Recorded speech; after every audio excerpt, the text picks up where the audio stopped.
What is going on, guys? Welcome back to the YouTube channel. It's Rachel here with Makers Gonna Learn, your ultimate die cutting community.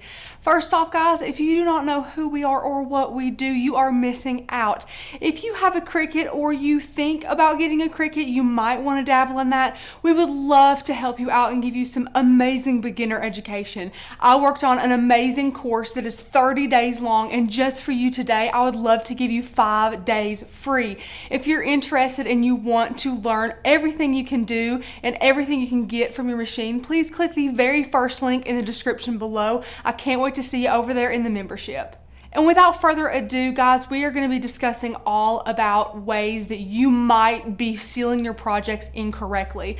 And really, you might want to watch this before you seal another one of your Cricut projects. So I have made sealing project videos for years. It probably started with a mug and just went on from there. It exploded in popularity.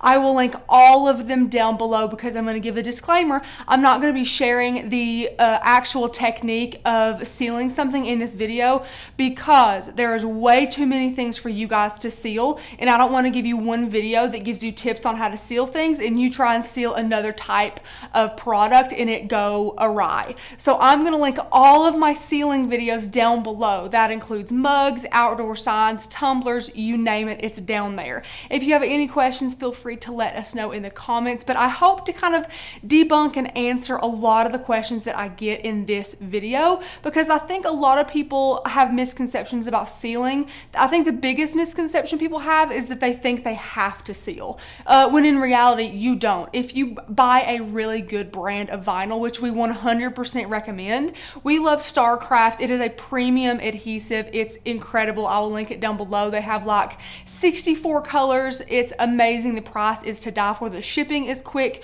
We have 0 complaints. So if you are in the market for some really nice vinyl, I will link it below. All that to say, if you do purchase and use a good quality vinyl, usually whatever project you're placing your vinyl on, it will stay there in place for years to come anyways, unless you plan on, submerging it in water often or putting it in the dishwasher a couple times a week, things like that. If you take care of it, it will take care of you and your product. So I do want to kind of bust that misconception where you don't have to seal these if you don't want to. It's not a must. This is totally voluntary. Don't think that if you're selling these that you have to go ahead and seal them to ship them off to your customer. That is not the case at all. Send some care instructions to let them know that they do need to take special care of vinyl, or you can also offer the option of sealing in your Etsy shop or on your Facebook marketplace or wherever you're choosing to sell your items. You can make that an additional cost, but of course it's not 100% necessary. There are a lot of sealers on the market and we do have some favorites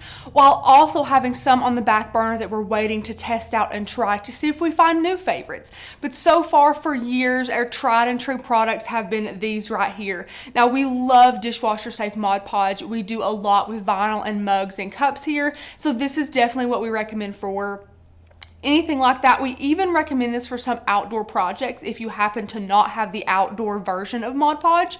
We do love that dishwasher safe brand. We also love Minwax. Minwax has 2 products that can easily be confusing if you don't know what they are or the difference, because one is called polyacrylic and one is called polyurethane, and it's very similar. I totally understand.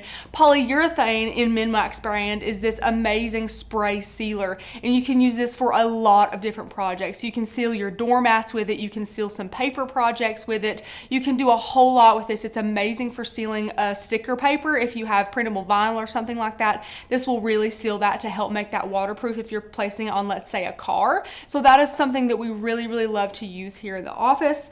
Also, polyacrylic. So this is another Minwax product. You can buy them in little tubs like this or larger cans. They have a bunch of different finishes as the spray does as well, and I just want to let you guys know we like the satin matte finishes more than like the glossy finishes. So this is a clear satin today, and I think this is the same thing. Yes, this is clear satin. We also have clear glossy, but I will let you guys know if you use glossy on some printable vinyl and you're going to run it through your machine, Your registration marks might be a little hard to read because it's so glossy. The reflection of all the lights in your room and things like that may make it a little bit harder for your Cricut to sense and cut your registration marks for that little sensor there. So if that happens, I'm going to link a video down below. Miss Becca made it a couple of weeks ago. It's an incredible video that kind of blew a lot of minds about some tips and tricks on how to make your Cricut read those registration marks if you're using a glossy product. So it's really, really great. But this is probably the most used sealer that we have here. We use this for outdoor signs. We can also use this for mugs and tumblers. You can use this for just about everything you use your Mod Podge. The upside to this versus Mod Podge is that it creates less brush strokes at the end. Now you guys might be saying, well, I don't want to see any brush strokes. Then don't seal your project. I get that a lot. I say, people comment and say, Rachel, I still see brush strokes after it's dried. You will. That's just a part of it. However, if you choose to use this product, it's not going to streak or show brush strokes near as much as this Mod Podge, because this Mod Podge is very, very thick. Something else I want you guys to note, you will see way more brush strokes, way more streaking if the color of your base of your product is black or a dark color. So it's way easier to see. If you have a light cream, very light gray, white color, it's not going to be able to be visible near as much as on darker colors. So do think about that as well. If I'm being completely transparent with you guys, I probably, just because since I am a crafter full time, clearly, and I love sealing my projects and making sure that they're dishwasher safe, I have done it, I have not done it, I have tested it in the dishwasher, I have ran some cups through the wringer, I filled them up with cold water to see what the condensation might do underneath there, if it could get under there to that adhesive and kind of mess up a project, and they've all lasted a pretty good time for me, pretty long, especially if you take good care of them. Which, when I say that, what I mean is after you use, let's say, a wine glass, after you're done, rinse it out, wipe it, make sure you clean it, soap and water, and then rinse it and dab it dry with a paper towel, a cloth, whatever you do, and let it dry immediately. You need to make sure that it is in water the least amount of time as possible. That's going to maximize your chances of allowing that cup, that glass, to last. So I take good care of mine. I haven't needed to seal any of my projects lately, so I haven't been, and it's been doing pretty well. However, again, if you're doing something for outdoors or something that's going on your car, then you might want to spray that with polyurethane to make that printable vinyl a little bit more waterproof for your car, or make your mug a little bit more waterproof if you tend to put yours in the dishwasher a lot. Whatever you want to do is totally fine. The next most important thing for you guys that I think you might not know, and it's honestly my fault. In past videos, I haven't thought to mention it because I don't know why. I never even mentioned it, but you really need a really good paintbrush, a good soft bristled, really good quality paintbrush. All too often we think, well, we're going to get paint on it. Of course, we're going to have to use it a couple times. We'll probably have to throw it away. We're not going to invest in these. Well, guys, we invest in our paintbrushes. We get pretty good paintbrushes here because we paint a lot. We do a lot of detail work, and your paintbrush will considerably transform your project, no matter if you're sealing something or you're painting something.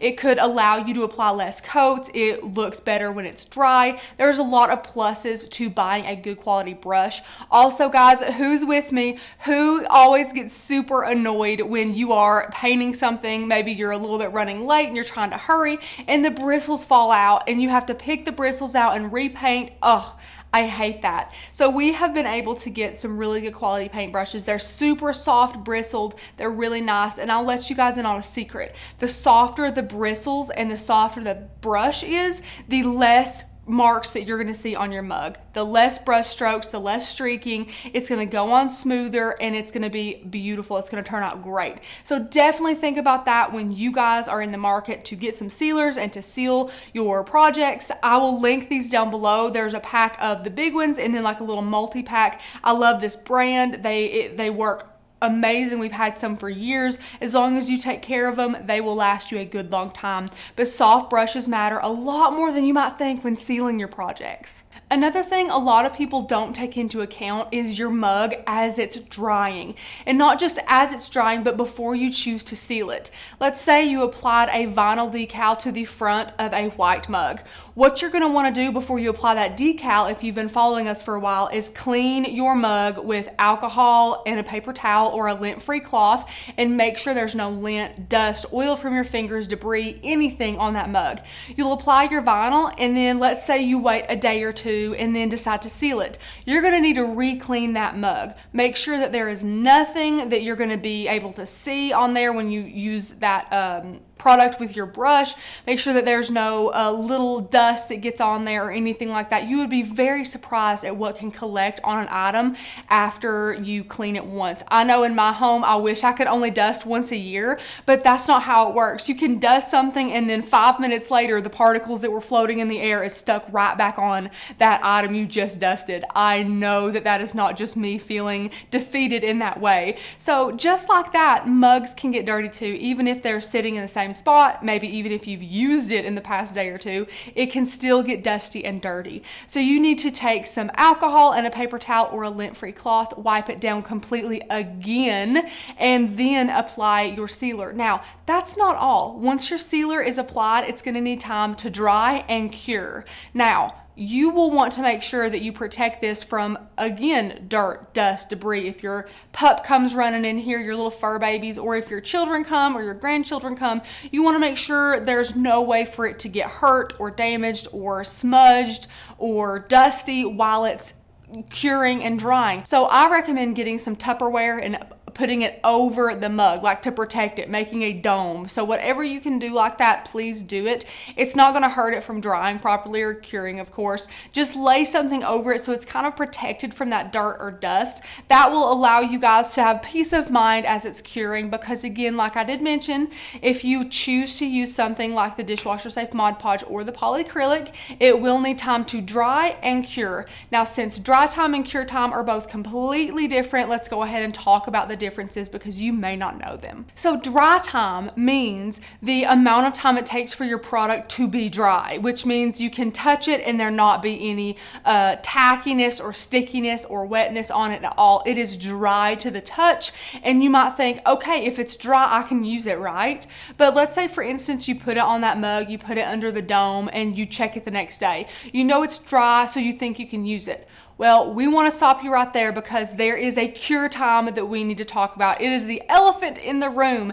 Cure time for these products is 28 days. Now, I know what you're thinking, Rachel, that's nuts. Can I just use my mug in between that, even if I just hand wash it and very gentle? No, we do not recommend you guys to use your mugs while they're in the curing process. We don't want you to compromise that curing process, maybe even damaging your mug or hurting anything like that. We don't want you guys to do that. It is going to be detrimental if you choose to use it in that cure time, because we don't want you guys to have a project fail. We want to set you guys up for success. So my biggest piece of advice is, if you don't have time to wait 28 days, just don't seal it. It's not worth having a project fail, I promise you guys. Just don't seal it if you want to use it right away. And I totally understand that 28-day cure time is hard to accept. It's really, really hard to just set something that you just made that you're super excited to use to the side for a month. I totally get it. But if you want these to be food safe and dishwasher safe per the FDA, you have to wait 28 days for these puppies to cure fully. And also, because I did mention they're going to be food safe and dishwasher safe, you can apply these all the way up to the rim of your mug where your lips will go, because again, that's going to be food safe. You don't have anything to worry about. It's going to be fine for you, fine for your kiddos. Yeah, so that is the difference between dry time and cure time. It can be pretty confusing, so I really wanted to touch on that. Sometimes we find people who are just beginning to start in their sealer journey, who are really enjoying it. They get a bit sealer happy, if you know what I mean. They choose to seal products that we wouldn't prefer preferably seal and may have some project fails down the road because of that. Now, I want you guys to note, I need you all to take your own precautions, and it's all on you guys as to what products you do seal. I do not recommend sealing anything that has any give to it, meaning like a plastic cup that you can kind of squeeze out of shape or anything like that. Silicone cups for kiddos, anything like that, don't seal it. You will crack your sealer and it's gonna peel off and be a big mess. As soon as moisture gets underneath this sealer, it's done, it's over. It's gonna peel up your entire cup. So we've had a lot of people worried about their Starbucks cups and things like that. I was getting hundreds of comments on, can you seal your Starbucks cups? You sure can, please seal them, but you have to be super careful when doing that. That will be a linked video down below because it's super popular. We sealed one, I sealed one, and it's lasted a really long time for me. I've had no issues out of it. But that being said, I'm really gentle on my cups and I take care of them really well. So if your cup has any give to them, like those plastic Starbucks cups or anything like that, don't seal it, just don't. If it cracks, the moisture will get under there from any water that you're drinking and it will be bad. Now, condensation is different. It can really handle well in condensation. However, if it cracks open and then water from the outside gets under there, it's gonna be too much and peel off and you're gonna have a fail, and we don't want that for you guys. So we really wanted to equip you with a little bit more tips and tricks. Again, as you're growing as a crafter, we're growing as crafters, we see things, we test new things, so we want to add a new video about things that we learn in the hopes to get you guys informed and to make you better and more confident crafters as well. Thank you guys so much for watching this video. I hope that you did enjoy it. Let me know one thing you learned in the comments below. I can't wait to hear it. If you did enjoy this video, go ahead and give us a thumbs up, click subscribe, and click that bell to get notified for more amazing videos like this. Don't forget, if you're in the market for a Cricut or you have one and you need education, inspiration, or motivation, that's what we are here to do at Maker's Gonna Learn. So click that link down below and see how you can become a member today. Thanks so much for watching, guys. I'll see you in the next one. Bye.